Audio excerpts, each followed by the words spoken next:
Logical Zay. It's always more than one way to think about anything. King and Queens, I hope everybody's doing good, doing great, taking care of your health, stand to yourself. Make sure you hit the like button, comment, and subscribe. Remember, a slow grind is better than no grind. Pop your issue in the comment section. I will be checking. Keep it respectful. No disrespecting. As y'all can see by the title, by the thumbnail, what we got going on. Man, this is a crazy one. We're going to get straight into it. Oh, yeah. Make sure y'all go subscribe to Maury page. I think it's Mori. But before you go subscribe to his, make sure you subscribe to mine. And let's get into this video, man. So, a Utah woman who wrote a children's book about grief after her husband's death has been found guilty of poisoning him. She now faces 25 years to life in prison. And guess what she decided to poison her husband with? And for what reason she poisoned him for? Well, according to the New York Post, they say prosecutors said Corey Richens slipped 5 times the lethal dose of synthetic opioid, in this case it was fentanyl, into a cocktail that her husband, Eric Richens, drank in March of 2022 at their home outside. Ma'am, did you not think that they were going to do an autopsy? Did you not think that they were going to check the man's body for stuff like this? Thought she had it. Hey, she thought she was getting away with it. The affluent ski town of Park City. They said she was $4.5 million in debt and falsely believed that when her husband died, she would inherit his estate worth more than $4 million. So yes, ladies and gents, this woman killed her husband because she was in millions of dollars of debt. She had 3 kids, it looks like, with this guy. She couldn't care less about his. And when y'all be talking about black people saying, oh, black people are so they're disgrace. They're so rowdy and they're just so dark and they're evil and they do these heinous crimes and they're just, oh my God, they're terrible for society. What are you going to say about this? She going to get the same slander that y'all give to black people? And not to make it a race thing, but I mean, I'm just saying, y'all be trying to assassinate us. Y'all be trying to do us dirty and throw us in the dirt, so to speak. Like there's just no civilized black people at all. There aren't any well-spoken, handsome, amazing, kind-hearted, in shape YouTuber named Zay. No, I'm just kidding. Life. So she said, hey, what could be the easiest way out of this debt, of which apparently she gained millions of debt from like failed real estate businesses and aggressive loans she took from the bank. But she's saying, hey, what would be the easiest way to get myself out of this staggering amount of debt? Well, we all saw what she did. And one top comment said she should have divorced him instead of, you know, what the F is wrong with her? Another person said just what? See, that's easy to say.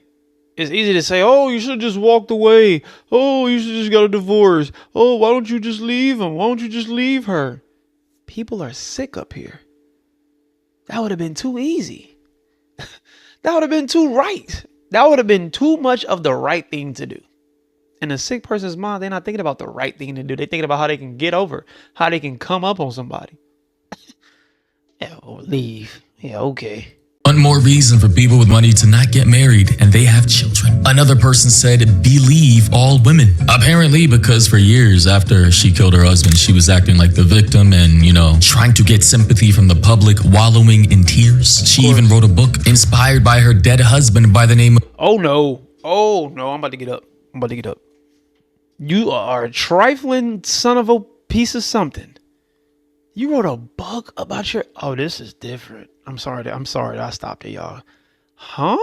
Of Are You With Me? Her husband's up there with the little angels, and I guess this is her child. It's just like, holy shit. Like, here's one interview she did after writing this book and after murdering her husband. Parent, a sibling, or a friend talking about loss with kids can be a tricky subject. Joining us now is author of Are You With Me? Corey Richens, to share her 3 C's to helping kids cope with grief. Bro, what the fuck? Just look at her, guys. Look at her face. Well, if you're driving or doing anything else, don't. But, you know, I'll describe. Her face is just full of smugness. It looks like she has a little grin at the right side of her face. And her eyes are full of, in my opinion, satisfaction at the fact that she thought that she got away with this.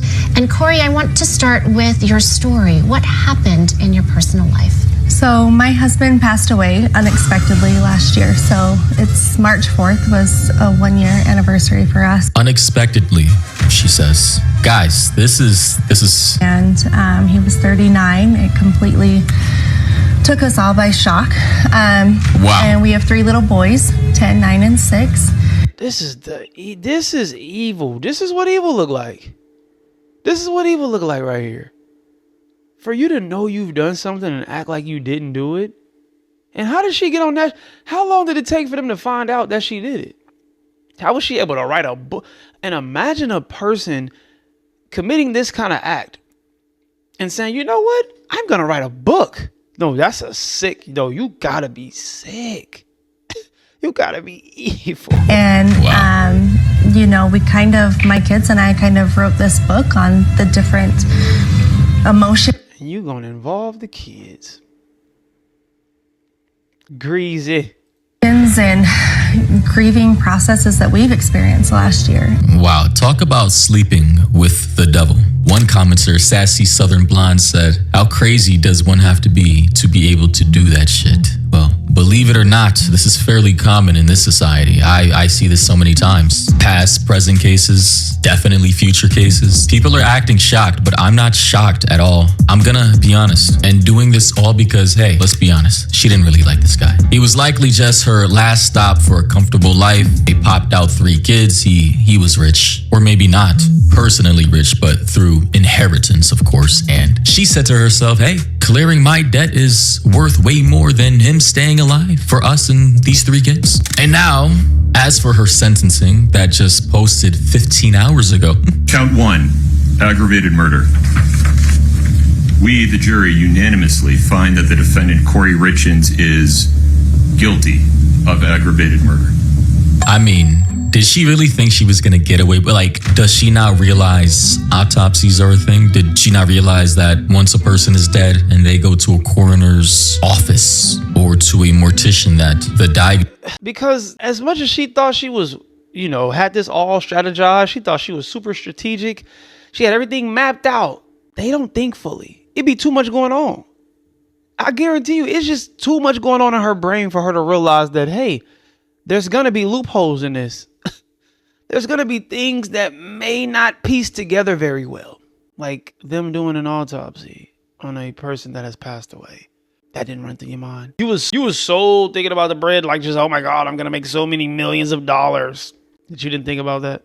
Diagnosis and cause of death of a body is going to be found out with modern technology. I just don't understand how you can think slipping 5 times the lethal dose of Fent into someone's drink that you're married to, knowing that if they die, you're going to be the primary suspect in the case, as they always do with every relationship, that you thought you were going to get away with this. And oh, of course, you have comments like, maybe he deserved it. I don't know. Let's hear her out. Jen said, what did he do?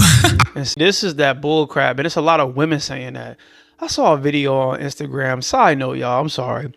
It was a dude who was getting abused. I forget the person's name. It's kind of going crazy over the internet.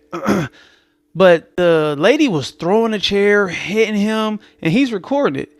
So he walks over to like make sure the kid is okay. He like, why are you doing this? Why your kid here? She throws the chair at him while he's standing by the kid. I think the chair hit the kid, or when he caught it, I don't know what happened. You got people in the comment section not holding her accountable, not calling her out for her behavior. They're asking, what did the man do in order for her to behave like that? What's the reason behind why she's acting like that? What did he do to trigger her? I wonder how he treated her. She looks so innocent. Oh Lord. And it's not making this any better that this is all coming from women making these comments, justifying or excusing her actions, which is typical. I'm not gonna lie. When it comes to murders like this, the support of the gender coalition is so much more important than the actual crime and murder that happened against an innocent victim. Let's continue though. Guilty of aggravated murder. We, the jury, unanimously agree that the prosecution has proved the following circumstance or circumstances regarding count 1 beyond a reasonable doubt. Okay. The homicide was committed for pecuniary gain, and the homicide was committed by means of the administration of any substance administered in a lethal amount, dosage, or quantity. So they saw the evidence. And the dumbest thing about this is that I'm now finding out that he had no prior prescription for fentanyl at all from a doctor. I thought maybe, she could have used the alibi that, hey, he was prescribed fentanyl, for pain, chronic pain or whatever. And maybe he accidentally took too much fent But no, according to reports, the medical examiner and toxicologist who testified in the trial stated that Eric had no history of prescription fentanyl use or any illicit drug use. His system should have shown 0 fent, but instead contained roughly 5 times the lethal dose, around 15 ng/ml. Yeah, so even if you wanted to say, oh, he overdosed or he took too many, you couldn't. And how did you sleep it? It's so many questions that I just, man, you have to be off in the brain. There has to be something chemically imbalanced in your brain for you to do this and sleep at night and write a book and go on a show and just live your day-to-day life as if you never took somebody else's life. Like that. Oh my goodness gracious. Fentanyl and metabolites. Prosecutors also presented testimony from Corey Richens' former house cleaner, Carmen LaBerre, who said she obtained fentanyl pills from a dealer and provided them to Corey shortly before the incidents. Valentine's Day attempt and the fatal March 4th, 2022 Moscow Mule. The dealer also himself testified and said he sold oxycodone, not fent, creating some conflict, but the jury still convicted. They also say traces of Corey Richens' own prescribed antipsychotic medication, quetiapine, I think that's how you say it, were also found in Eric's system, but he had no prescription for it. So although he didn't have a prescription for fent, she had a prescription for antipsychotic medication, which is commonly used to treat schizophrenia, bipolar disorder, and major depressive disorder by balancing dopamine and serotonin activity in the brain. So I wonder if he knew that he was dealing with somebody that was dealing with.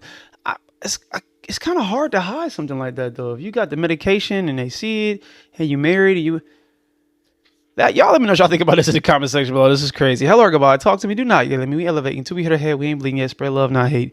I'll see y'all when I see y'all. Be great. All right.